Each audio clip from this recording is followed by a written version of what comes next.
Hello YouTube friends, Ben Ochart here. Thank you so much for tuning in. One of you recently asked about a update on the sump that I have taking care of this tank behind me here. So let's take a look at the sump from the minute it goes down, the overflow, all the way through the system and back up to the tank, okay?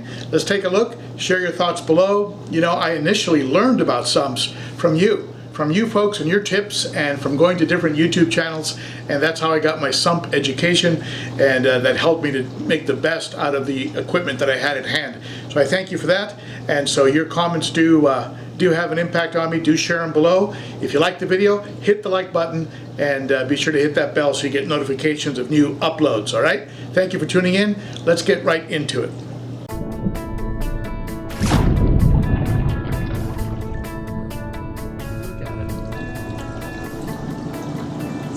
So the water travels down this overflow box, which is on the right side of the tank.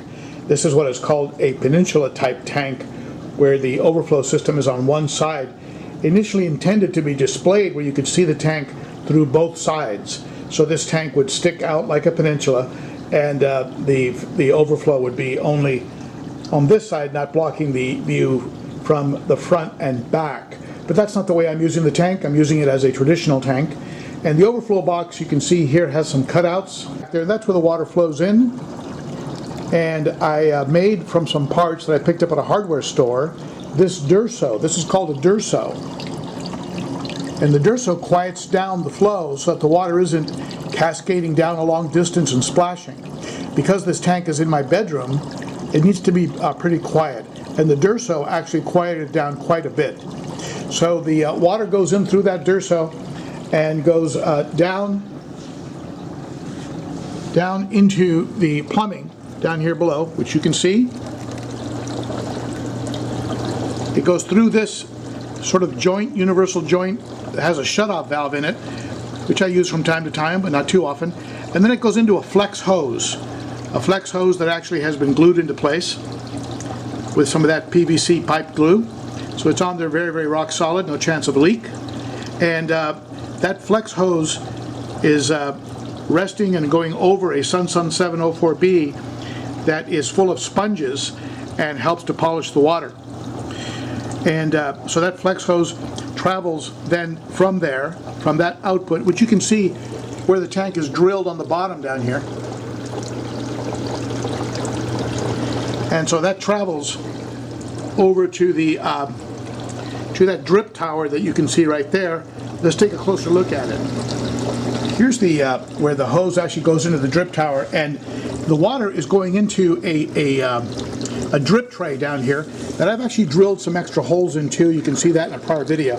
You can see the water comes in here, and initially I have a piece of pinky floss in there, and that's what the water hits.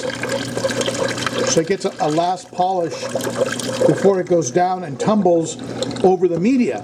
There's a lot of media in this. You'd probably have to get maybe 6 or 7 canister filters to get this much media, and this is only one chamber of 3 chambers that I have available. But first it hits these two about 1/2 inch thick matten sponges that I picked up from Swiss Tropicals. So I have a coarse and a medium sponge. So apart from the pinky, it has to go through the coarse and medium sponge, and then these spirals. These are spirals or noodles from Japan. They're being used in Japan quite a bit, and they were sent to me. You can see them in a prior video. And then some sponge-filled bio balls, real simple stuff, inexpensive. And then some special media that was developed by Pond Guru, John Through over in England, the owner of Biohome. So the water travels down these through all of this media, and then exits out the bottom of that first chamber, and then goes into this middle chamber where it has to work. The water has to work through a large 2-inch thick matten sponge. You can see it right there, and that's again a big sponge from Swiss Tropicals that I picked up from Swiss Tropicals.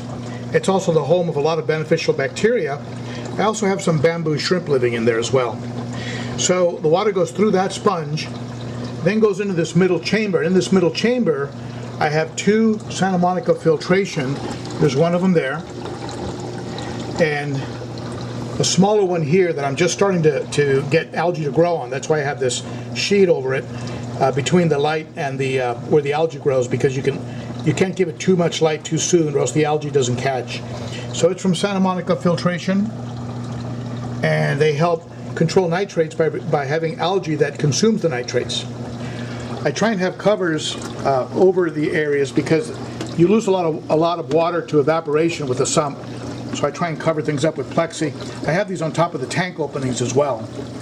There's a fluval pump that is pumping air to the two algae scrubbers that I mentioned. Then you go into the third chamber. In the third chamber, I have two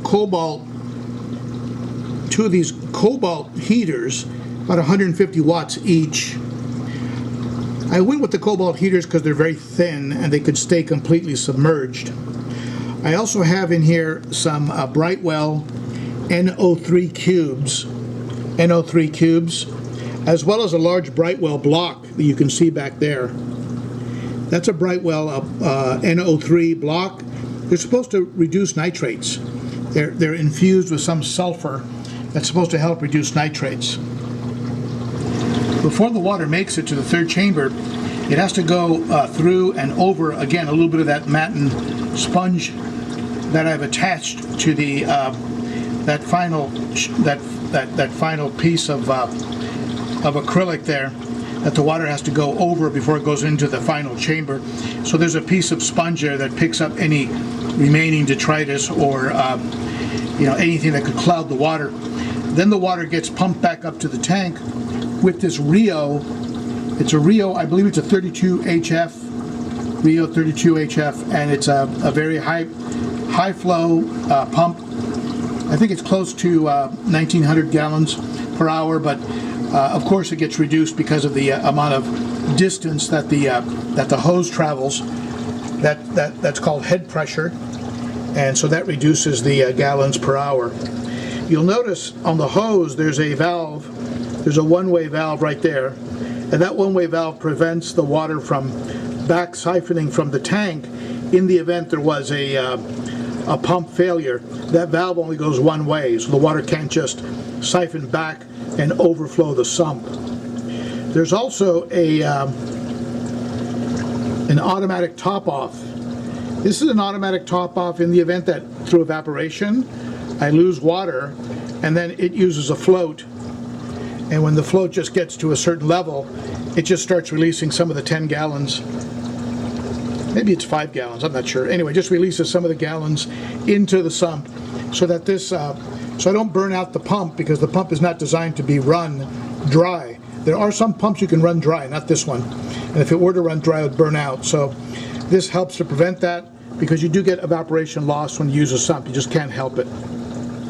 More than the usual evaporation you would get just from the tank itself. If you follow the hose up the back of the tank, you end up with this sort of duckbill blade output that is using, it sort of constricts the water and creates a lot of pressure, which I'm using to break up the surface. Now, I don't really need a lot of surface agitation in this tank, I don't think, because of all the oxygenation that occurs as the water drips through that first chamber. But at any rate, I just like to have a lot of surface movement, really oxygenate the heck out of the water. I also have a small hole drilled into that output just below the water line. So in the event that there was a pump failure, not only do I have the one-way valve, but I also have that hole drilled in there that would break the siphon. So there's very little chance of an overflow occurring due to a back siphon because of a pump failure.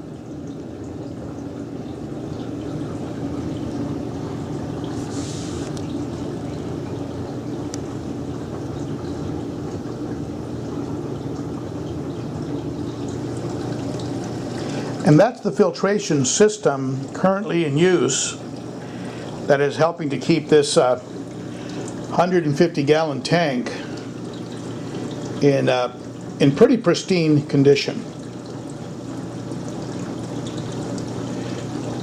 I think you would agree, when you look at this tank, the water looks in pretty good shape.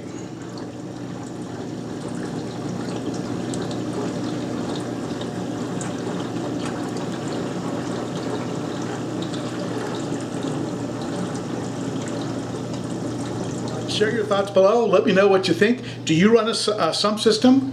Tell me about it. I'd love to hear it. And hey, stop by on Saturday for the live stream. It's a lot of fun. We tackle some good subjects, and I get to answer your questions live. And visit on Facebook at ben.o.cichlid. Helpful group, Cichlids in the name, but we're open to all types of fish keepers. And also Instagram. You can see previews and other fun fish stuff. Follow on Instagram at ben.o.cichlid. Thank you so much for tuning in. You are appreciated. And that's it for me. Bye-bye.